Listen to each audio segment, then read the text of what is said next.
Hello everyone. ये age of health YouTube channel का पहला वीडियो है। तो सबसे पहले मैं बता दूं कि ये एज ऑफ हेल्थ चैनल का उद्देश्य क्या है। तो इसका मुख्य उद्देश्य जो हमारे आयुष और नर्सिंग के स्टूडेंट्स हैं उनको वर्तमान में जो मॉडर्न सब्जेक्ट्स हैं जैसे फिजियोलॉजी, फार्माकोलॉजी और पैथोलॉजी, इसके बारे में थोड़ी बेसिक जानकारी उनको बताना या फिर इन विषयों के बारे में उन्हें बेसिक समझ कराना। आजकल ये देखा जाता है कि जो हमारे ट्रेडिशनल हेल्थ केयर सिस्टम है उनके सिलेबस में भी मॉडर्न सब्जेक्ट्स हैं, बट कुछ बच्चे या फिर कुछ जो टीचर्स हैं उनको भी ये विषय उतने अच्छी तरह से समझ में नहीं आते हैं और उसकी वजह से बच्चे भी इसके नॉलेज से वंचित हो जाते हैं, जिसके कारण वो अपना प्रैक्टिस लाइफ में बहुत सारे समस्याओं का सामना करना पड़ता है। क्योंकि वर्तमान समय में एक कॉमन जो पेशेंट है या फिर कॉमन आदमी है, साधारण आदमी है, वे जो ट्रेडिशनल मेडिसिन की टर्मिनोलॉजी है उसको ठीक से नहीं समझ पाते हैं। और साथ ही साथ जो ट्रेडिशनल हेल्थ केयर प्रोफेशनल है वो भी जब किसी पेशेंट को देखते हैं तो initially most of the time क्या होता है कि पेशेंट किसी एलोपैथ डॉक्टर के पास से या फिर मॉडर्न साइंटिफिक जो भी हेल्थ केयर है प्रोफेशनल है उनके पास से ट्रीटमेंट करा के आए हुए होते हैं। तो इस कंडीशन में वो भी उनके द्वारा बताई गई डायग्नोसिस वगैरह को या फिर मेडिसिन वगैरह को अच्छे से समझ नहीं पाते हैं। तो इसलिए थोड़ा-सा समझ बढ़ाने के लिए, जिससे कि एक-दूसरे के सिस्टम को हम आसानी से समझ सकें, ये एक छोटा-सा प्रयास है जिसमें हम मॉडर्न जो विषय है उसकी जानकारियों को साझा करेंगे और उसके जो मॉडर्न सब्जेक्ट्स बेसिकली मेरे अनुसार से फिजियोलॉजी, पैथोलॉजी और फार्माकोलॉजी की अगर समझ हो जाती है, तो हम अपना जो ह्यूमन बॉडी है उसके बारे में हम लगभग डायग्नोसिस वगैरह में हमें काफ़ी आसानी मिलती है।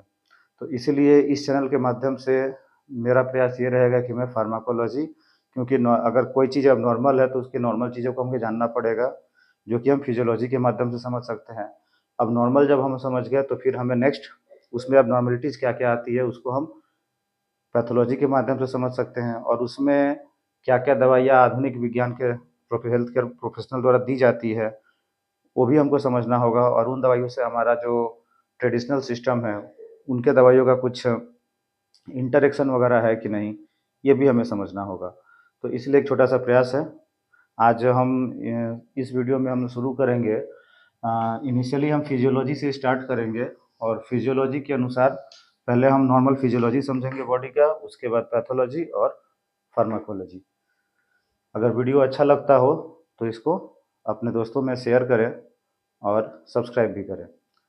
ये वीडियो बेसिकली हेल्पफुल होने वाला है जो आयुष यानी कि आयुर्वेद, योगा, यूनानी, होम्योपैथी, सिद्धा, इसके जो भी स्टूडेंट्स हैं या फिर जो प्रैक्टिशनर हैं उनके लिए भी, और साथ ही साथ नर्सिंग स्टूडेंट के लिए भी जो जानकारी दी जाएगी वो हेल्पफुल हो सकती है। तो चलिए, पहला जो हमारा वीडियो है वो मेनली डेडिकेटेड है ह्यूमन फिजियोलॉजी को। तो ह्यूमन फिजियोलॉजी को हम लोग समझते हैं।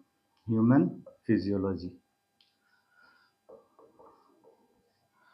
तो यहाँ पे ह्यूमन फिजियोलॉजी दो शब्दों से मिलकर बना है, एक है ह्यूमन और दूसरा है फिजियोलॉजी। सबसे पहले हमें समझना होगा कि फिजियोलॉजी क्या है।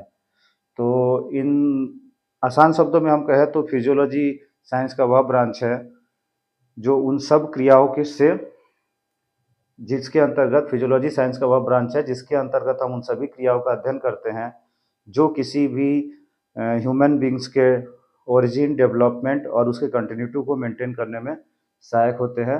तो इस प्रकार से हम देखते हैं कि लिविंग बींग्स तो काफ़ी तरह के होते हैं, जैसे कि बैक्टीरिया है,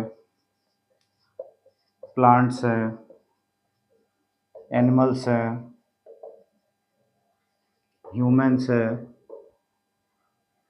वायरस भी इसमें भी आ सकते हैं, वायरस हैं। तो जितने भी तरह के लिविंग थिंग्स है, उन सबका अपना अपना एक फिजियोलॉजी होता है या फिर उनके डेवलपमेंट का, ओरिजिन का और उनके कंटिन्यूटी का एक अपना प्रोसेस होता है। उन सबका स्टडी हम किसके अंदर करते हैं? फिजियोलॉजी। अगर हम प्लांट्स की फिजियोलॉजी पढ़ रहे हैं तो उस सब्जेक्ट का नाम हो जाएगा प्लांट फिजियोलॉजी। किसी पर्टिकुलर एनिमल का पढ़ेंगे तो उस सब्जेक्ट का नाम हो जाएगा एनिमल फिजियोलॉजी। हमारा जो मेन फोकस होगा वो होगा ह्यूमन फिजियोलॉजी के ऊपर, ह्यूमन फिजियोलॉजी के ऊपर में। ओके, तो नेक्स्ट हमने ये समझ लिया कि फिजियोलॉजी क्या है। अब हमें समझना है कि ह्यूमन फिजियोलॉजी क्या है। सिंपली जैसा कि पहले हमने समझ लिया कि फिजियोलॉजी क्या है, तो फिजियोलॉजी उन सारे चीज़ों के बारे में हमें अवगत कराता है जिससे कि किसी भी लिविंग बीइंग का डेवलपमेंट, ग्रोथ या फिर कंटिन्यूटी, ओरिजिन कैसे होता है, वो सारी चीज़ें फिजियोलॉजी के अंदर आती है। सेम चीज़ अगर हम ह्यूमन के एस्पेक्ट में पढ़ रहे हैं तो वो सारी चीज़ें क्या कहलाएंगी? Human physiology. तो इसको हम इस तरह से कह सकते हैं कि ह्यूमन फिजियोलॉजी जो है साइंस का वह ब्रांच है जिसके अंतर्गत हम ह्यूमन को लिविंग बनाए रखने के लिए जो भी प्रोसेसेस, फिजिकल केमिकल प्रोसेसेस होते हैं ह्यूमन बॉडी में, उनसे डील करता है कौन? Human physiology. ओके, तो ह्यूमन फिजियोलॉजी क्या है ये भी हमने समझ लिया। एक बार फिर से मैं बताता हूँ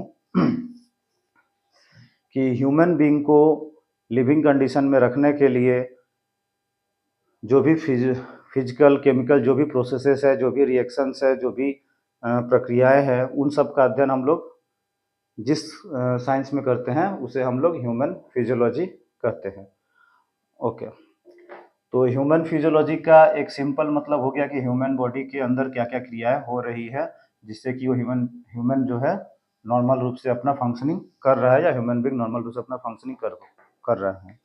तो एक कॉन्सेप्ट हम सभी को पता है कि जो ह्यूमन बॉडी है वो मल्टीपल सेल्स से मिलकर बना है, मल्टीपल सेल्स से।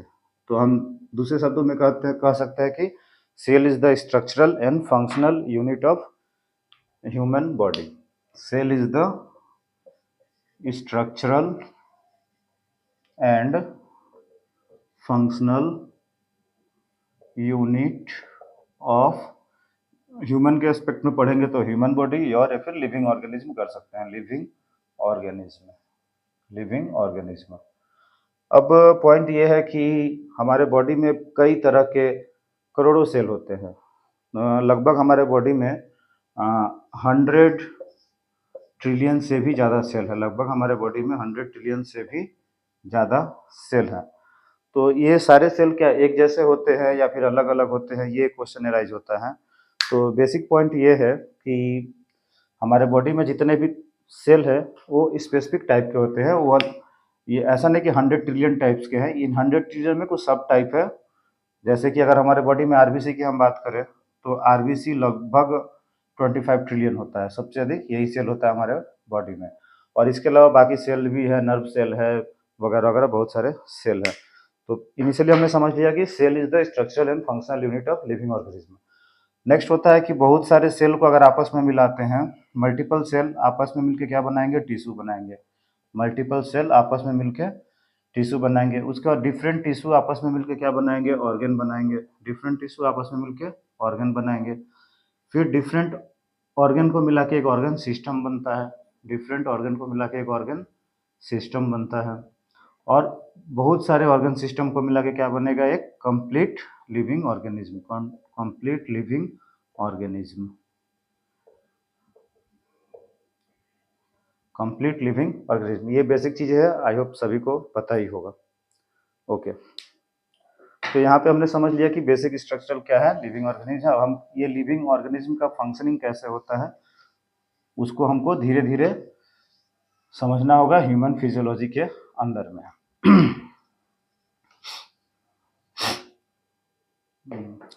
नेक्स्ट पॉइंट हमको ये समझना है कि हमारे बॉडी में जो सेल है उसका फंक्शन क्या है। जो हमारे बॉडी में सेल है उसका फंक्शन क्या है। तो यहाँ पे एक चीज़ देखेंगे, हमने अभी थोड़ी देर पहले देखा कि सेल जो है फंक्शनल यूनिट है। अगर सेल का जो फंक्शनल है उसी सब कामों को मिला के एक ह्यूमन लिविंग बीइंग का भी फंक्शन डिसाइड होता है। तो हमारा जो सेल होता है उसका डिफरेंट टाइप्स ऑफ सेल का डिफरेंट काम होता है, अलग अलग सेल का अलग अलग काम होता है।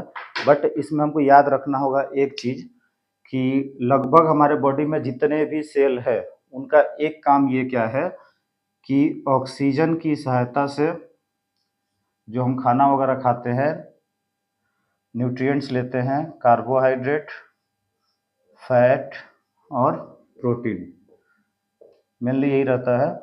तो ऑक्सीजन की सहायता से इन तीनों के साथ में रिएक्शन करके एटीपी यानी एनर्जी का प्रोडक्शन करना, एटीपी यानी एनर्जी का प्रोडक्शन करना, ये काम हमारे बॉडी के लगभग सभी सेल में ये काम होता है।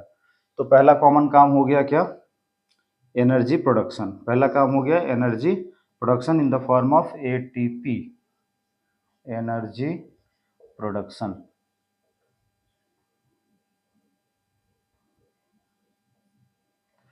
एटीपी से एनर्जी प्रोडक्शन करना हो गया हमारे पूरे सेल का काम, और ये हर एक सेल में होता है। अगर सेल में एनर्जी ना हो तो सेल अपने नॉर्मल फंक्शनिंग को नहीं कर पाएगा, और हमारा जो सेल को हम लिविंग कहते हैं वो चूंकि अपने नॉर्मल काम को नहीं करेगा तो अल्टीमेटली वो डिजीज्ड हो जाएगा और उसके बाद वो डेड हो जाएगा। फिर लिविंग बीइंग का सवाल ही नहीं आता है, क्योंकि जब तक सेल में एनर्जी प्रोडक्शन हो रहा है, सेल अपने कामों को कर रहा है, बॉडी में अपने कामों को कर रहा है, तब तक वो लिविंग है, अदरवाइज वो लिविंग नहीं होगा।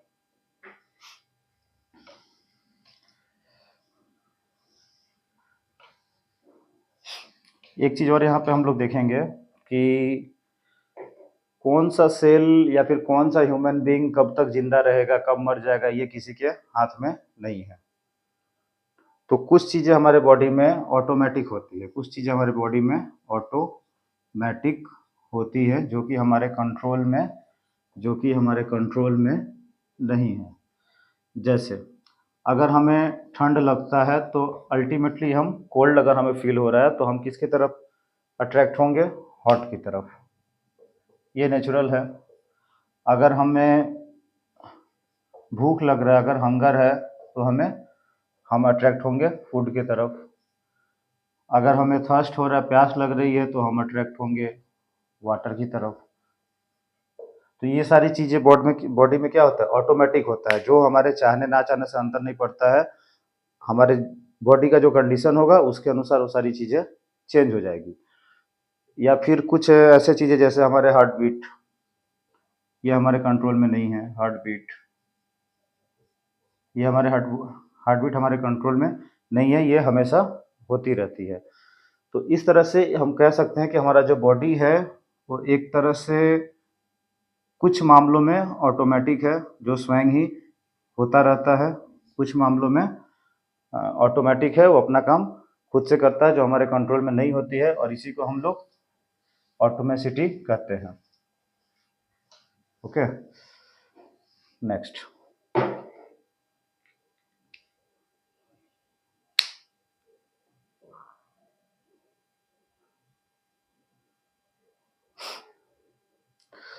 नेक्स्ट हमने एक चीज़ जब ये पढ़ लिया कि सेल क्या चीज़ है, हमने समझ लिया स्ट्रक्चरल एंड फंक्शनल यूनिट है, तो ये हमारा सपोज एक सेल है। हमने ये पढ़ा कि ये ऑक्सीजन प्लस कार्बोहाइड्रेट, फैट और प्रोटीन सेल के अंदर में रिएक्शन होगा। यहाँ से क्या होगा? एनर्जी प्रोडक्शन होगा, एनर्जी प्रोडक्शन होगा,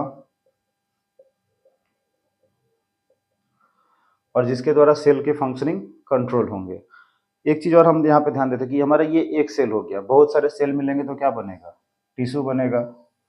तो आपस में बहुत सारे सेल मिलके टिश्यू बनाएंगे, ऑर्गन बनाएंगे, ऑर्गन सिस्टम बनाएंगे, और ह्यूमन बॉडी मीन्स कि बॉडी में बहुत सारे सेल है। तो ऐसा नहीं है कि ये सेल एकदम कॉम्पैक्ट है, इनके बीच कोई स्पेस नहीं है। सेल के बीच में कुछ इस खाली स्पेस भी रहता है। ये जो हम देख रहे हैं वो खाली स्पेस होता है। सेल के बीच में कुछ खाली स्पेस होता है, जैसे ये खाली स्पेस है, ये खाली स्पेस है, ये खाली स्पेस है, इधर खाली स्पेस होगा। फिर अगर यहाँ कोई सेल होगा तो यहाँ खाली स्पेस होगा, यहाँ सेल है तो यहाँ खाली स्पेस होगा। ओके, तो इन खाली स्पेसेस को हम क्या कहते हैं? इन खाली स्पेसेस को हम कहते हैं एक्स्ट्रा सेलुलर स्पेस कह सकते हैं, एक्स्ट्रा सेलुलर स्पेस कह सकते हैं। और सेल के अंदर का जो स्पेस है इसे हम इंट्रा सेलुलर स्पेस कह सकते हैं, इंट्रा सेलुलर स्पेस कह सकते हैं। ओके, नेक्स्ट एक पॉइंट आता है कि जो ह्यूमन बॉडी है वो ऑलमोस्ट 60% फ्लूइड होता है। ह्यूमन बॉडी में ऑलमोस्ट 60% फ्लूइड होता है, और हमारा बॉडी जो है वो सेल का बना हुआ है। तो ये फ्लूइड कहाँ पे रहेंगे? तो ये फ्लूइड, कुछ फ्लूइड तो होंगे सेल के अंदर में, कुछ फ्लूइड होंगे सेल के अंदर में, कुछ फ्लूइड सेल के अंदर में, इस सेल के अंदर फ्लूइड, इस सेल के अंदर फ्लूइड। मतलब हर एक सेल के अंदर में क्या होता है? फ्लूइड होता है, जिसे हम लोग क्या कहते हैं? साइटोप्लाज्म कहते हैं। सेल के अंदर जो फ्लूइड होता है उसे हम लोग साइटोप्लाज्म कहते हैं। ओके, और ये जो दो सेल के बीच का जो स्पेस है, जिसको हमने अभी बताया एक्स्ट्रा सेलुलर स्पेस, इसमें भी क्या होता है, फ्लूइड होता है, इसमें भी फ्लूइड होता है। ठीक है, तो एक्स्ट्रा सेलुलर स्पेस में भी फ्लूइड है और इंट्रा सेलुलर स्पेस में भी फ्लूइड है। तो इस तरह से हमारे देखते हैं कि हमारे बॉडी का मैक्सिमम पार्ट फ्लूइड का बना हुआ होता है। इसमें हमें ध्यान रखना होगा कि जो इंट्रा सेलुलर फ्लूइड है, जो सेल के अंदर पाया जाएगा, उसे हम लोग क्या कहेंगे, इंट्रा सेलुलर फ्लूइड। जो फ्लूइड सेल के अंदर होगा उसे इंट्रासेलुलर फ्लूइड, और जो फ्लूइड सेल के बाहर होगा उसे हम कहेंगे एक्स्ट्रा सेलुलर फ्लूइड। ओके, तो हमने जो बात किया 60% फ्लूइड है पूरे बॉडी में, उसमें भी ध्यान रखने वाली बात यह है कि लगभग 2/3 इस फ्लूइड का 2/3 जो होता है वो कहाँ होता है, इंट्रासेलुलर फ्लूइड होता है, यानी कि सेल के अंदर होता है। लगभग 2/3 सेल के अंदर होता है, और 1/3 फ्लूइड क्या होता है, 1/3 जो होता है वो सेल के बाहर होता है, जिसको हम लोग एक्स्ट्रा सेलुलर फ्लूइड कहते हैं। तो इस एक्स्ट्रा सेलुलर और इंट्रासेलुलर फ्लूइड में कुछ अंतर है क्या? तो इस दोनों फ्लूइड में कुछ अंतर है। जैसे सेल के अंदर जो फ्लूइड होता है, सेल के, चलिए पहले बाहर देखते हैं। एक्स्ट्रा सेलुलर फ्लूइड यानी सेल के बाहर जो फ्लूइड होता है, इसमें मेनली हमारे sodium ion, chloride ion, nutrients, oxygen, ये अधिक होते हैं। ये अधिक होते हैं किसमें, एक्स्ट्रा सेलुलर फ्लूइड में। सोडियम, क्लोराइड, न्यूट्रिएंट्स, ऑक्सीजन, ये सारा अधिक होता है। और जो इंट्रा सेलुलर फ्लूइड है, इसमें हमारा पोटेशियम, फॉस्फेट, ये सारी चीज़ें अधिक होती है एक्स्ट्रा सेलुलर फ्लूइड में। बेसिक डिफरेंस हमें याद रखना है कि एक्स्ट्रा सेलुलर फ्लूइड में सोडियम, क्लोराइड और न्यूट्रिएंट्स, ऑक्सीजन अधिक होता है, और एक्स्ट्रा सेलुलर में सोडियम, क्लोराइड, न्यूट्रिएंट्स, ऑक्सीजन अधिक होता है, और जो इंट्रा सेलुलर फ्लूइड है उसमें पोटेशियम, फॉस्फेट, ये अधिक होता है। अब जरा हम इमेजिन करें कि ये हमारा बॉडी है। सपोज हम इमेजिन करते हैं कि ये हमारा एक बॉडी है, इसके अंदर में मल्टीपल सेल होंगे, अलग अलग तरह के सेल हैं,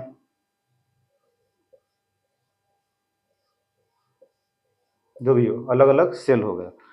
अब इस सेल के अंदर भी फ्लूइड है, सेल के अंदर भी फ्लूइड है, और सेल के बाहर भी फ्लूइड है, इस सेल के बाहर भी फ्लूइड है, सभी सेलों के बाहर भी फ्लूइड है। तो क्या हम ये इमेजिन कर सकते हैं कि हमारे जितने भी सेल हैं उनके बाहर फ्लूइड है, और उसके अंदर में सेल हमारा जो है तैर रहा है, क्योंकि इस सेल के चारों तरफ क्या होंगे, फ्लूइड होंगे। तो हमारा जो बॉडी का सेल है वो एक्स्ट्रा सेलुलर फ्लूइड के चारों तरफ से एक्स्ट्रा सेलुलर फ्लूइड से घिरा हुआ है। इसलिए हम लोग एक्स्ट्रा सेलुलर फ्लूइड को एक और नाम देते हैं कि इंटरनल इन्वायरमेंट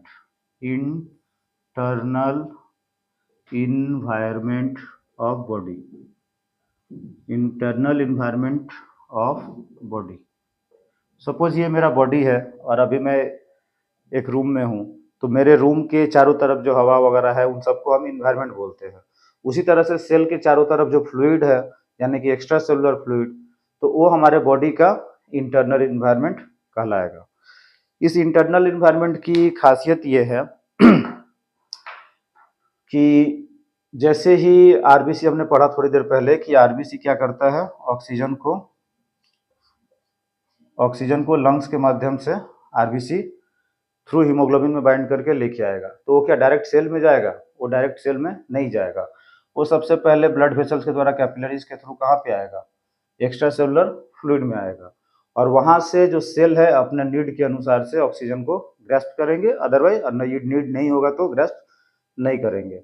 इसमें बहुत सारे प्रोसेस होते हैं, diffusion, active transport, passive transport etcetera, हम लोग धीरे धीरे आगे की तरफ में पढ़ेंगे उसको।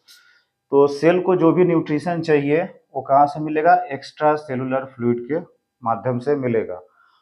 और एक्स्ट्रा सेलुलर फ्लूइड के माध्यम से ही न्यूट्रिएंट्स, ऑक्सीजन, ये सभी चीज़ें सेल को प्रोवाइड होगा। और सेल में जब केमिकल रिएक्शन हो जाएगा, carbon dioxide, fat, protein, oxygen के साथ मिलकर एनर्जी प्रोड्यूस करेंगे, तो जो मेटाबॉलिक वेस्ट बनेगा सेल के अंदर, जो मेटाबॉलिक वेस्ट प्रोडक्ट बनेगा, वो क्या हो जाएगा? सेल के बाहर एक्स्ट्रा सेलुलर फ्लूइड में आ जाएगा, और जहां से वह थ्रू ब्लड, मतलब ब्लड सर्कुलेशन के माध्यम से किडनी में जाएगा, और किडनी से फिल्ट्रेट होकर वेस्ट बाहर निकल जाएगा। तो इस तरह से हम देखते हैं कि जो एक्स्ट्रा सेलुलर फ्लूइड है और इंट्रा सेलुलर फ्लूइड है, इनका अपना स्पेसिफिक रोल है और ये अपने अपने कामों को करते हैं। ठीक है, अब हम लोग नेक्स्ट टॉपिक की चलते हैं। आई होप ये समझ में आ गया होगा कि एक्स्ट्रा सेलुलर फ्लूइड और इंट्रा सेलुलर फ्लूइड क्या है। ओके, हमने ये समझ लिया कि हमारा जो बॉडी है वो सेल का बना हुआ है। हमारे बॉडी का मैक्सिमम पार्ट क्या है? वाटर है। सेल के अंदर जो मैक्सिमम पार्ट फ्लूइड है, मैक्सिमम पार्ट फ्लूइड है। सेल के अंदर जो फ्लूइड होता है उसे हम लोग कहते हैं इंट्रासेलुलर फ्लूइड, इंट्रासेलुलर फ्लूइड। और सेल के बाहर जो फ्लूइड होता है उसे हम लोग कहते हैं extra cellular fluid, extra cellular fluid. Cell अपने नॉर्मल काम को करने के लिए, नॉर्मल मैकेनिज्म को करने के लिए एक्स्ट्रा सेलुलर फ्लूइड के ऊपर डिपेंडेंट होता है, क्योंकि यहीं से उसे ऑक्सीजन मिलेगी। सेल को ऑक्सीजन, न्यूट्रिएंट्स एक्सेट्रा कहाँ से मिलेगा? न्यूट्रिएंट्स एक्स्ट्रा सेलुलर फ्लूइड से मिलेगा। और जो केमिकल रिएक्शंस होंगे उसके बाद जो वेस्ट प्रोडक्ट बनेगा, वो वेस्ट प्रोडक्ट भी थ्रू एक्स्ट्रा सेलुलर फ्लूइड यानी कि थ्रू ब्लड ही बॉडी से बाहर निकलेगा। तो हम ये कह सकते हैं कि नॉर्मल सेल का जो नॉर्मल फिजियोलॉजी है उसको मेंटेन करने के लिए एक्स्ट्रा सेलुलर फ्लूइड और इंट्रासेलुलर फ्लूइड का मेंटेन रहना काफ़ी ज़रूरी है, या फिर अपने नॉर्मल कंडीशन में रहना बहुत ज़रूरी है। इसी को हम एक टर्म आता है जिसके द्वारा समझेंगे, जो टर्म का नाम क्या है? होमियोस्टैटिस। होमियोस्टैटिस। तो नेक्स्ट हम होमियोस्टैटिस क्या है ये समझेंगे। तो जनरली फिजियोलॉजी की टर्म में होमियोस्टैटिस का मतलब होता है एक ऐसी कंडीशन या वह मैकेनिज्म जिसके द्वारा हमारे बॉडी का जो इंटरनल इन्वायरमेंट है, इंटरनल इन्वायरमेंट या फिर हम लोग का एक्स्ट्रा सेलुलर फ्लूइड, वो अपने एक कांस्टेंट कंडीशन को बनाए हुए रखता है। यानी कि हमारे बॉडी का जो इंटरनल इन्वायरमेंट है वो कांस्टेंट कंडीशन में जिस मैकेनिज्म के द्वारा रहता है उसका नाम क्या है? होमियोस्टैटिस। होमियोस्टैटिस नाम है। तो ये क्यों जरूरी है? हमारे से बॉडी में कुछ जैसे जो भी सोडियम आयन वगैरह है, पोटेशियम आयन है एक्सेट्रा, या फिर हमारे बॉडी के डिफरेंट पार्ट्स का पीएच है, ये सब कुछ क्या होता है? एक रेंज के अंदर रहता है, एक रेंज के रहता है। या फिर बॉडी टेम्परेचर हो गया, वो भी एक रेंज के अंदर रहता है। इनके वैल्यू में थोड़ा भी इधर उधर होता है तो हमारा जो नॉर्मल फिजियोलॉजी है वो हैम्पर हो जाता है और डिजीज कंडीशन आ जाता है। तो उस जो नॉर्मल फिजियोलॉजी हैम्पर हुआ होता है, जैसे कि एग्जांपल के लिए हम समझ लें कि हमारे बॉडी में सोडियम कितना होना चाहिए एक्स्ट्रा सेलुलर फ्लूइड में, पोटेशियम इंट्रासेलुलर फ्लूइड में कितना होना चाहिए, बाहर कितना, अंदर कितना होना चाहिए, बॉडी के डिफरेंट ऑर्गन का पीएच कितना होना चाहिए, डिफरेंट जो सेक्रेशंस है उनका पीएच कितना होना चाहिए, बॉडी का टेम्परेचर कितना होना चाहिए, इन सब का एक रेंज है। जब तक इन सबों की वैल्यू उस रेंज के अंदर रहेगी, जब तक इन सबों की वैल्यू रेंज के अंदर रहेगी तब तक हम ये कह सकते हैं कि हमारा होमियोस्टैटिस मेंटेन है। और जैसे ही ये रेंज के बाहर चले जाएंगे तो वैसे ही हम क्या समझेंगे कि होमियोस्टैटिस मेंटेन नहीं है और वह कंडीशन क्या होगा? या तो डिजीज प्रोड्यूस करेगा या फिर सेल डेथ होगा। कुछ चीज़ें जैसे कि टेम्परेचर 7 डिग्री से, अगर नॉर्मली 7 डिग्री से अगर टेम्परेचर चेंज हो जाता है तो फिर मे बी डेथ हो सकता है। पीएच चेंज अगर हो जाता है 0.51 कुछ भी अगर चेंज हो जाता है तो कंडीशन काफ़ी ख़राब हो सकता है और उसमें भी डेथ हो सकता है। पोटेशियम लेवल अगर नॉर्मल 3.5 to 5 है, 3.5 के नीचे हो जाए, 5 से ज़्यादा हो जाए तो भी बॉडी में डिजीज या फिर डिफरेंट कंडीशन चालू हो जाएंगे। तो इन सभी को मेंटेन किया जाता है किसके द्वारा से? होमियोस्टैटिस के कारण। तो सिंपली हम कहें होम्योस्टेटिस वह प्रोसेस है जिसके द्वारा हम इंटरनल इन्वायरमेंट के नॉर्मल जो कांस्टेंट कंडीशन है उसको हम लोग मेंटेन रख सकते हैं। तो होम्योस्टेटिस में अगर नॉर्मल कंडीशन को मेंटेन करना है तो ये सिर्फ किसी एक सेल का या किसी एक ऑर्गन का काम नहीं है, क्योंकि जब भी अगर होम्योस्टेटिस नॉर्मल मेंटेन नहीं होगा तो एक सेल को अगर प्रॉब्लम होता है तो सारे सेल में भी धीरे धीरे प्रॉब्लम बढ़ जाएगा और सेल डेथ होगा और लिविंग का जो हमारा हम लिविंग का ला रहे हैं उसके बाद हम नॉन लिविंग में कन्वर्ट हो जाएंगे, यानी कि हमारा डेथ हो जाएगा। तो इस होम्योस्टेटिस को मेंटेन करने के लिए ह्यूमन बॉडी के अंदर में डिफरेंट स्ट्रक्चर है। फॉर एग्जाम्पल सबसे पहले हमें क्या चाहिए, ऑक्सीजन बहुत ज़्यादा जरूरी है हमें ऑक्सीजन। तो ऑक्सीजन हमें कहाँ से मिलेगा, लंग्स के थ्रू मिलेगा। तो लंग्स किसको मेंटेन करता है, लंग्स जो हमारा कार्बन डाइऑक्साइड और ऑक्सीजन के बैलेंस को मेंटेन करता है। ठीक है, ये हो गया लंग्स का काम। फिर अगर हम देखें तो हार्ट क्या करेगा, जो हमारा हार्ट है, हार्ट हमारे बॉडी में ब्लड प्रेशर को मेंटेन करेगा, हार्ट हमारे बॉडी में ब्लड प्रेशर को मेंटेन करेगा। ओके, फिर आता है ब्रेन। ब्रेन क्या करेगा, ब्रेन का काम है टेम्परेचर को रेगुलेट करना, टेम्परेचर को रेगुलेट करेगा। ये डिफरेंट हार्मोन और इंजाइम के सेक्रेशन को मेंटेन करेगा, इंजाइम्स के सेक्रेशन को मेंटेन करेगा। टेम्परेचर मेंटेन, हार्मोन, इंजाइम के सेक्रेशन को मेंटेन करेगा। नेक्स्ट अगर हम आते हैं तो जीआई ट्रैक्ट। जीआई ट्रैक्ट क्या करेगा, ये हमारे बॉडी में न्यूट्रिएंट्स वगैरह को पहुंचाएगा, न्यूट्रिएंट्स वगैरह को पहुंचाएगा। कार्बोहाइड्रेट, फैट, प्रोटीन जिसकी हम जिक्र कर रहे हैं, ये सभी भोजन के माध्यम से आएगा और वो भोजन जीआई ट्रैक्ट के थ्रू ही बॉडी में जाएगा। उसके बाद अगर हम बात करें तो अगर हमने भोजन ले लिया, जब तक मेटाबॉलिक प्रोसेस नहीं होगा तब तक वो भोजन हमारे किसी काम का नहीं है। तो इसमें कौन सा ऑर्गन काम आएगा, जो लीवर है। लीवर क्या करेगा, मेटाबॉलिक प्रोसेस को परफॉर्म करेगा। ओके, लीवर के बाद हमारा एक ऑर्गन आता है, अब मेटाबॉलिक प्रोसेस हो गया, मेटाबॉलिक प्रोसेस होने के बाद में कुछ वेस्ट प्रोडक्ट भी बनेगा। तो हमारा जो रीनल सिस्टम है या किडनी के रीनल सिस्टम या किडनी,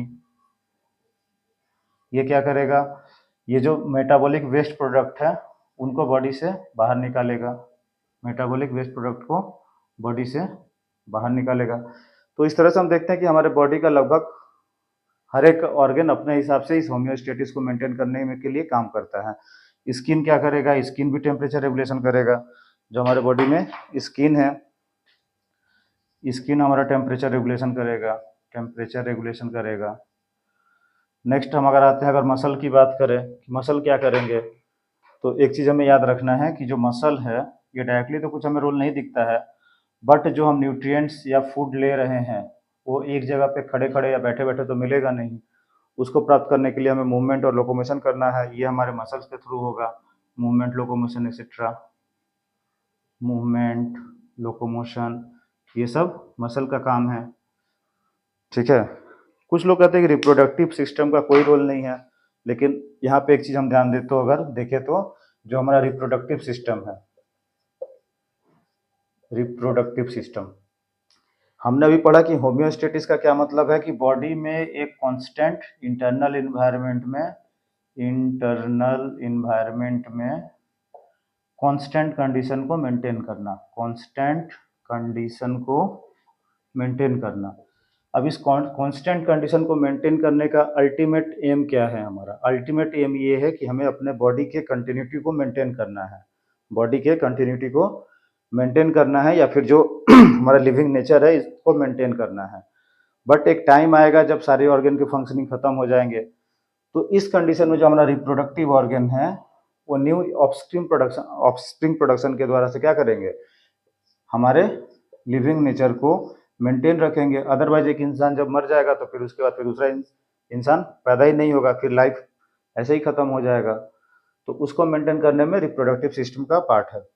तो इस तरह से हम देखते हैं कि हमारे बॉडी के मैक्सिमम लगभग सभी जो ऑर्गन वगैरह है वो सभी होम्योस्टेटिस को मेंटेन करने की कोशिश करते हैं। ओके, नेक्स्ट टॉपिक की तरफ बढ़ते हैं।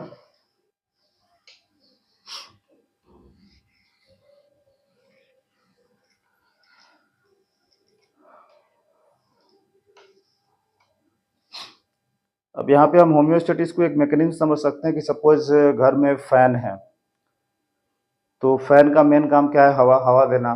तो उसके लिए हमें क्या चाहिए, वायर चाहिए। उसके लिए हमें वायर चाहिए, इलेक्ट्रिसिटी चाहिए, इलेक्ट्रिसिटी चाहिए, इलेक्ट्रिसिटी चाहिए, वायर, इलेक्ट्रिसिटी, फैन चाहिए, फैन में कॉइल चाहिए। तो ये सारे बॉडी के पार्ट हैं जो किसी एक काम को कर रहे हैं, ठीक है। और सबका अपना अपना रोल है। अगर हमने वायर लगा दिया, इलेक्ट्रिसिटी दे दिया, बट फैन लगाया ही नहीं, तो फिर हवा नहीं मिलेगा। फैन लगा दिया बट उसमें कॉइल नहीं है, तो हवा नहीं मिलेगा। लेकिन अल्टीमेटली इन सब को कंट्रोल करने के लिए भी हमारा एक स्विच बोर्ड होता है। एक चीज हमारा होता है स्विच बोर्ड। उसी तरह में बॉडी में डिफरेंट ऑर्गन्स है, डिफरेंट ऑर्गन का एक ही काम है, वो है होम्योस्टेटिस को मेंटेन करना। जैसे फैन के कंडीशन में था हवा देना, फैन के कंडीशन में क्या था, हवा देना, air production, air production. Okay, तो एक स्विच बोर्ड है जिससे हम उस फैन को स्विच ऑन या ऑफ कंट्रोल कर सकते हैं। उसी तरह से बॉडी का भी मैकेनिज्म है। होम्योस्टेटिस तो मेंटेन करना बॉडी के डिफरेंट ऑर्गन का काम है, लेकिन इनकेस अगर होम्योस्टेटिस मेंटेन नहीं होता है, कुछ गड़बड़ होता है, तो हमारा बॉडी क्या करता है उसको खुद से कंट्रोल करने की कोशिश करता है। या फिर नॉर्मल कंडीशन में भी बहुत सारे फैक्टर्स हैं जो कि होम्योस्टेटिस को मेंटेन करने में कंट्रोलिंग एजेंट का काम करते हैं, जिसमें पहला फैक्टर हो जाएगा हमारा सेंट्रल नर्वस सिस्टम। ये होम्योस्टेटिस को मेंटेन कैसे करता है, जैसे नर्व सेल से इम्पल्स जाता है, नर्व सेल से इम्पल्स जाएगा, ठीक है, और वो डायरेक्शन देगा कि भाई उस ऑर्गन को किस तरह से बिहेव करना है। दूसरा कंडीशन है hormone and enzyme system. Hormone and enzyme system, किस सेल से कितना क्या प्रोडक्शन करना है, कितने हार्मोन को रिलीज करना है, किस एंजाइम के द्वारा डाइजेशन करना है, ये सारा चीज कौन देखता है, ये सारा चीज हार्मोन और एंजाइम देखता है। तो ये हमारे बॉडी के कंट्रोलिंग सिस्टम है, ठीक है। और उसके बाद जैसे O2 CO2 का कंट्रोल करेगा लंग्स। इंसुलिन जो सेक्रेशन है, इंसुलिन, ये कौन, इसके सेक्रेशन को कौन देखेगा, यानी कि शुगर लेवल को कौन कंट्रोल करेगा, शुगर लेवल को कौन कंट्रोल करेगा, पैनक्रियास।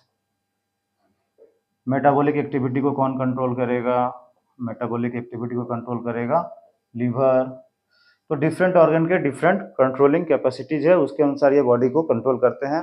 आगे की चैप्टर्स में हम देखेंगे कि कौन सा बॉडी किस तरह से काम करता है। ओके, एक एग्जांपल से हम समझाना चाहेंगे कि होम्योस्टेटिस कैसे मेंटेन होता है। एग्जांपल, होम्योस्टेटिस का एग्जांपल।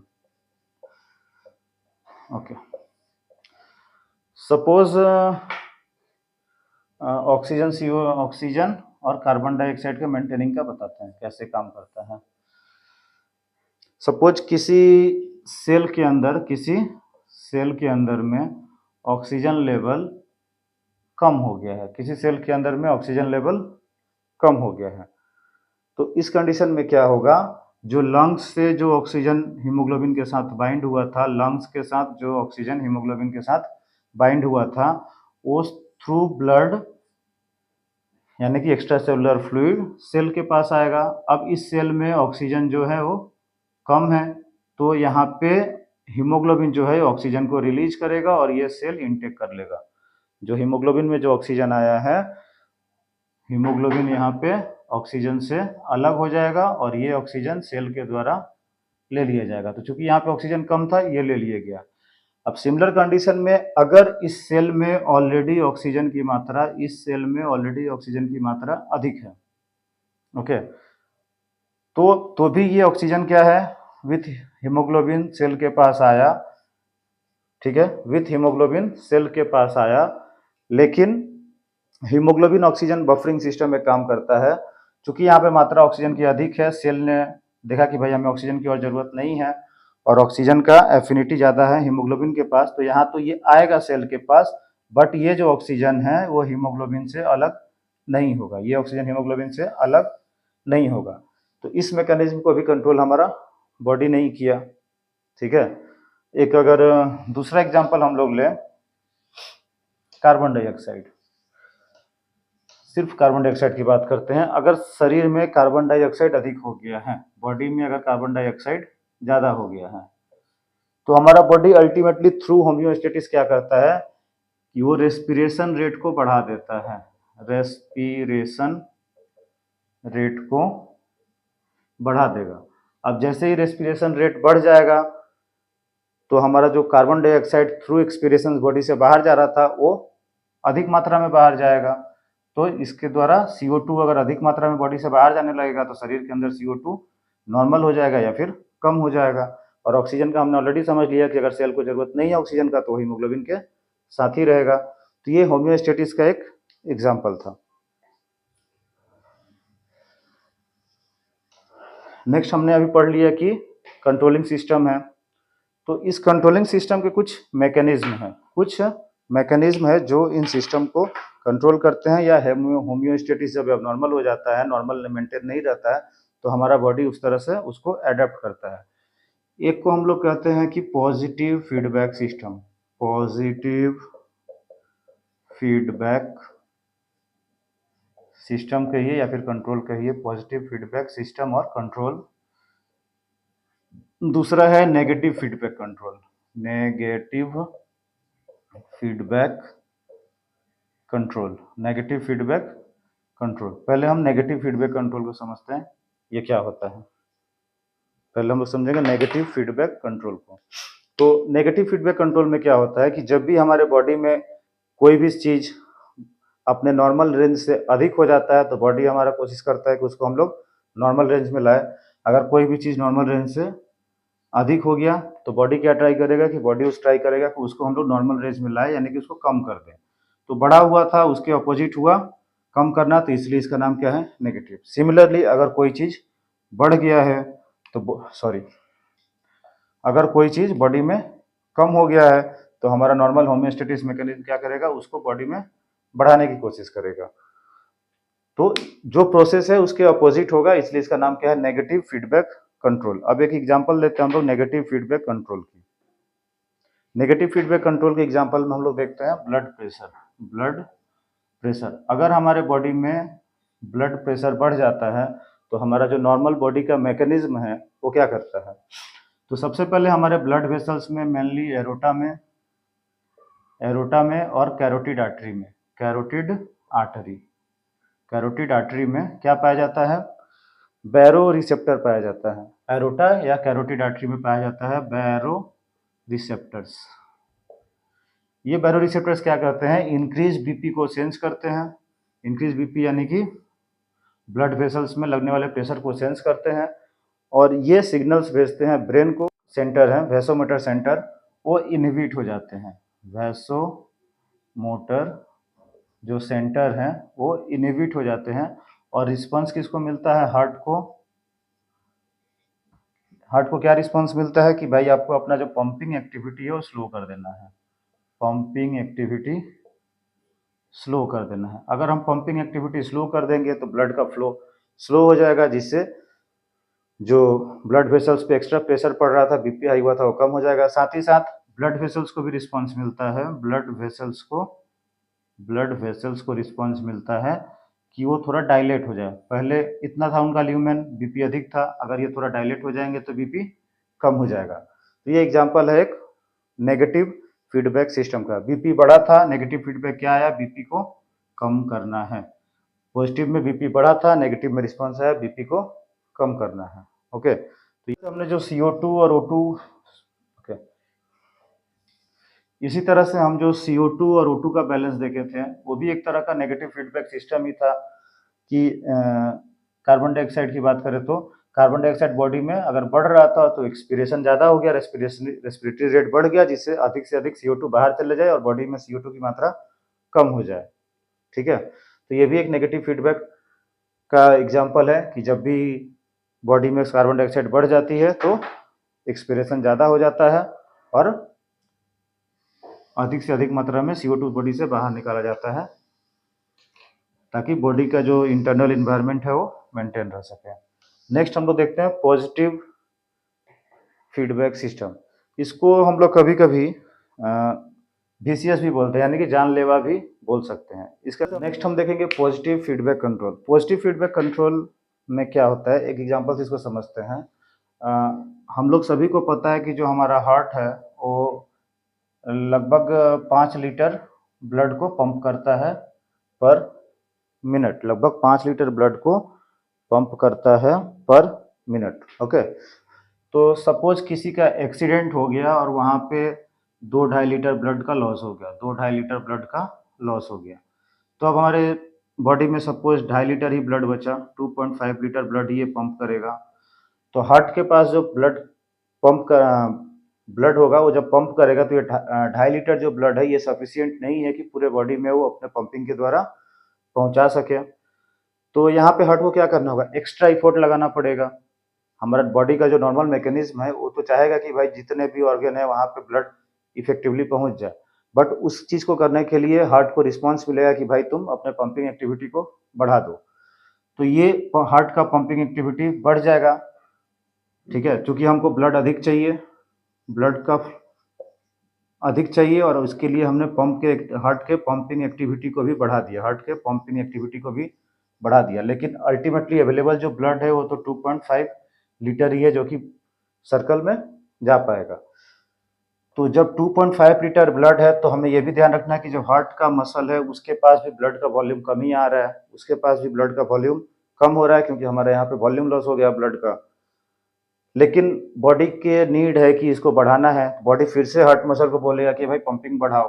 तो चूंकि ये हार्ट का जो मसल है वो अपना पंपिंग बढ़ाएगा और इसके पास भी ब्लड सप्लाई कम है, तो अल्टीमेटली क्या हो जाएगा, जो हमारा हार्ट का मसल है उसमें इन्फेक्शन हो जाएगा, क्योंकि उसके पास भी तो ब्लड नहीं है। अगर ब्लड नहीं है तो उसके पास एनर्जी नहीं आएगा, ऑक्सीजन नहीं मिलेगा उसको, तो उसमें इन्फेक्शन हो जाएगा और अल्टीमेटली डेथ होकर हो जाएगा। तो ये है पॉजिटिव फीडबैक सिस्टम। तो इसलिए पॉजिटिव फीडबैक सिस्टम को हम लोग वीसीएस साइकिल भी कहते हैं, पॉजिटिव फीडबैक सिस्टम को हम लोग वीसीएस साइकिल भी कहते हैं। बट कभी कभी जो होता है ये पॉजिटिव फीडबैक सिस्टम जो होता है वो कभी कभी हेल्पफुल भी हो सकता है। इसको हम एक एग्जांपल से समझते हैं। कभी कभी पॉजिटिव फीडबैक साइकिल या कंट्रोल हेल्पफुल भी होता है, फायदेमंद भी होता है। जैसे एक ब्लड वेसल्स है, सपोज ये एक ब्लड वेसल्स है, इसमें कहीं पे एक इन्फाक्ट हुआ है, यहाँ पे इन्फाक्ट हुआ है। तो जैसे इन्फाक्ट होगा तो यहाँ पे कोएगुलेशन फैक्टर रिलीज होंगे, कोएगुलेशन फैक्टर रिलीज होंगे ताकि इस ब्लड को क्लॉट किया जा सके, ताकि ब्लड लॉस ना हो। तो जैसे ये कोएगुलेशन फैक्टर रिलीज होंगे, बॉडी का पॉजिटिव फीडबैक सिस्टम क्या करेगा, और ज़्यादा कोएगुलेशन फैक्टर को रिलीज करेगा कि जल्दी इस गैप को भरना है, और ज़्यादा कोएगुलेशन फैक्टर को रिलीज करेगा। तो जितने ज़्यादा कोएगुलेशन फैक्टर रिलीज होंगे उतना जल्दी जो हमारा ये स्पेस है ब्लड वेसल्स का, यहाँ का ब्लड क्लॉट हो जाएगा। अब जब ये ब्लड क्लॉट हो गया तो हमारा एक्सेसिव ब्लीडिंग नहीं होगा और ब्लड लॉस होने से बच जाएगा। तो ये फैक्टर है। बट यहाँ पे एक चीज़ और ध्यान रखना है कि अगर कोएगुलेशन फैक्टर बहुत ज़्यादा रिलीज हो गया, कोएगुलेशन फैक्टर बहुत ज़्यादा रिलीज हो गया, तो ये इन्फाक्ट वाले जगह के साथ साथ पूरे ब्लड वेसल्स में भी क्लॉट कर सकता है, जिसके जहाँ पे क्लॉट है उसके आगे वाले पार्ट में इस्केमिक कंडीशन हो जाएगा, जो भी बॉडी के लिए हेल्पफुल नहीं है। तो पॉजिटिव फीडबैक फायदेमंद भी है और नुकसान ही है, मैक्सिमम केसेस में नुकसान ही ज़्यादा होता है। एक कंडीशन है जहाँ पे पॉजिटिव फीडबैक सिस्टम हेल्पफुल है, जैसे ड्यूरिंग चाइल्ड बर्थ यानी नॉर्मल डिलीवरी के टाइम में, during child birth normal delivery के टाइम में जो यूटेरस है उसमें नॉर्मली कॉन्ट्रैक्शन होता है। क्या होता है? कॉन्ट्रैक्शन। चाइल्ड बर्थ के टाइम में यूटेरस में कॉन्ट्रैक्शन बहुत जरूरी होता है, जिससे कि जो हमारा बेबी है वो यूटेरस से बाहर आ सके। तो as a response of positive feedback अगर कॉन्ट्रैक्शन स्टार्ट होता है तो ग्रेजुअली ये कॉन्ट्रैक्शन क्या होता है, पावर में इंक्रीज होता है। Due to positive feedback contraction increase होता है। ये कब तक इंक्रीज होता रहता है? जब तक कि जो हमारा बेबी है उसका डिलीवरी ना हो पाए। अगर यहाँ पे पॉजिटिव फीडबैक काम नहीं करेगा तो कॉन्ट्रैक्शन अधिक नहीं होगा और बेबी का डिलीवरी भी नहीं हो पाएगा। तो इस कंडीशन में पॉजिटिव फीडबैक जो है वो हमारा हेल्पफुल है।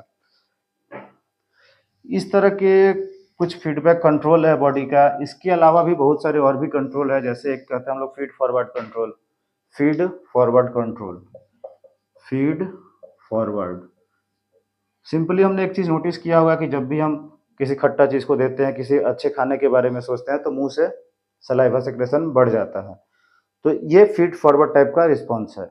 या फिर जो एक्सरसाइज वगैरह अधिक करते हैं, वो जब एक्सरसाइज करने के जस्ट पहले उनका हार्ट रेट वगैरह बढ़ जाता है, तो ये फीड फॉरवर्ड है। और भी बहुत सारे कॉम्प्लेक्स रिस्पॉन्सेस है जिससे बॉडी खुद को मेंटेन करता है। तो ओके, आज के हमने वीडियो में ये देख लिया कि सेल की बेसिक नीड क्या है। सेल की बेसिक नीड है एनर्जी, और ऑलमोस्ट सभी सेल ऑक्सीजन और कार्बोहाइड्रेट, फैट, प्रोटीन की सहायता से क्या करते हैं, एनर्जी प्रोडक्शन करते हैं। एनर्जी प्रोडक्शन करते हैं, एनर्जी प्रोडक्शन करते हैं। उसके बाद क्या बनता है, वेस्ट बनता है। वेस्ट थ्रू किडनी या फिर अदर बहुत सारे ऑर्गन है, मेरा ऑर्गन है किडनी, उसके थ्रू बॉडी से बाहर चला जाता है, उसके थ्रू बॉडी से बाहर चला जाता है। ये बेसिकली सभी की कंडीशन में होता है। इन सब को, एनर्जी को कहिए, सॉरी, ऑक्सीजन को, कार्बोहाइड्रेट, फैट, प्रोटीन को, वेस्ट मटेरियल को एक जगह से दूसरी जगह तक कौन लेके जाता है, extra cellular fluid, mainly in the form of blood circulation. Blood circulation में जो फ्लूइड होता है वो भी एक तरह का एक्स्ट्रा सेलुलर फ्लूइड ही है, और उसको हम लोग इंटरस्टिशियल फ्लूइड कहते हैं। इंटरस्टिशियल फ्लूइड कहते हैं एक्स्ट्रा सेलुलर फ्लूइड। तो सेल के इस मैकेनिज्म को मेंटेन करने के लिए एक्स्ट्रा सेलुलर फ्लूइड का जो नॉर्मल कंपोजिशन है वो मेंटेन रहना जरूरी है, यानी कि रेंज में रहना जरूरी है। उसको रेंज में रखने के लिए डिफरेंट ऑर्गन अपना डिफरेंट तरह से अपना रोल प्ले करते हैं। उसको कंट्रोल करता है कौन, central nervous system, hormone system, different organ जैसे हो गया किडनी हो गया, लीवर हो गया, सारे ऑर्गन अपना अपना रोल इसमें प्ले करते हैं। इनकेस अगर कभी कुछ एबनॉर्मेलिटी होता है तो बॉडी डिफरेंट मैकेनिज्म के थ्रू उसको ठीक करने की कोशिश करता है, जिसका नाम है positive feedback, negative feedback, feed forward, और भी बहुत सारे मैकेनिज्म हैं जिसके थ्रू बॉडी उसको मेंटेन करने की कोशिश करता है। एक और एग्जांपल आपको बता दूं, जैसे हमने पढ़ा है थायराइड ग्लैंड। क्या पढ़ा है हमने, thyroid gland. Thyroid gland, thyroid gland से क्या निकलता है, T3 T4 हार्मोन निकलता है। इस T3 T4 में अगर कोई अबनॉर्मलिटी होता है तो इसको कंट्रोल करने के लिए ब्रेन से जो पिट्यूटरी ग्लैंड है वहाँ से कौन सा आता है, थायराइड स्टिमुलेटिंग हार्मोन आता है। तो इस तरह से डिफरेंट कंट्रोलिंग मैकेनिज्म हमारे बॉडी में चलते रहते हैं। तो बेसिकली पॉइंट ये है कि जब भी बॉडी होम्योस्टेटिक कंडीशन में रहेगा उसमें कोई डिजीज नहीं होगा। बॉडी को मेंटेन रखना है, बॉडी को होम्योस्टेटिक कंडीशन में रखना है। जब भी बॉडी का होम्योस्टेटिक कंडीशन एबनॉर्मल होता है या फिर उसमें कुछ डिस्टर्बेंस होता है, फर्स्ट प्रोसेस ये होता है कि बॉडी खुद से कोशिश करता है कि हम उस होम्योस्टेटिस को मेंटेन कर ले। हमें दवा की जरूरत तब पड़ेगी जब बॉडी का self homeostasis mechanism self control mechanism काम नहीं करेगा, या फिर प्रॉब्लम इतना बड़ा होगा कि वो सेल्फ जो कंट्रोलिंग मैकेनिज्म है उसके द्वारा कंट्रोल में नहीं आएगा। उस कंडीशन में हमको एक्सटर्नल दवाई वगैरह की जरूरत है, अदरवाइज बॉडी हमारा खुद ही ट्राई करता है पहले उसको ठीक करे। ओके, तो ये बेसिक बॉडी के कैसे फिजियोलॉजी को मेंटेन करता है, कैसे फिजियोलॉजी होता है, ये बेसिक चीजें हैं। अब धीरे धीरे हम लोग इसको सिस्टम वाइज समझते चलेंगे। नेक्स्ट क्लास में हम लोग एक बार, जो अभी हमने सिंपल एक सेल पढ़ लिया, नेक्स्ट वीडियो में हम सेल का जो कॉम्पोजिशन है, सेल में क्या क्या पार्ट्स होते हैं, कौन कौन सा काम करता है, ये सारी चीज़ें देखेंगे। ठीक है, और उसके बाद हम लोग, जैसे अभी हमने पढ़ा कि लंग्स से ऑक्सीजन आता है एक्स्ट्रा सेलुलर फ्लूइड यानी कि ब्लड में, तो ये लंग्स से ब्लड में ट्रांसफ़र होने के लिए कुछ तो एक प्रोसेस होगा। इन सब प्रोसेस को हम लोग क्या कहते हैं, transport mechanism of body, transport mechanism of body. ये सारे चीज़ें चलेंगी, ये सारे चीज़ें धीरे धीरे क्लास में समझेंगे। आज के लिए इतना ही। Okay, thank you.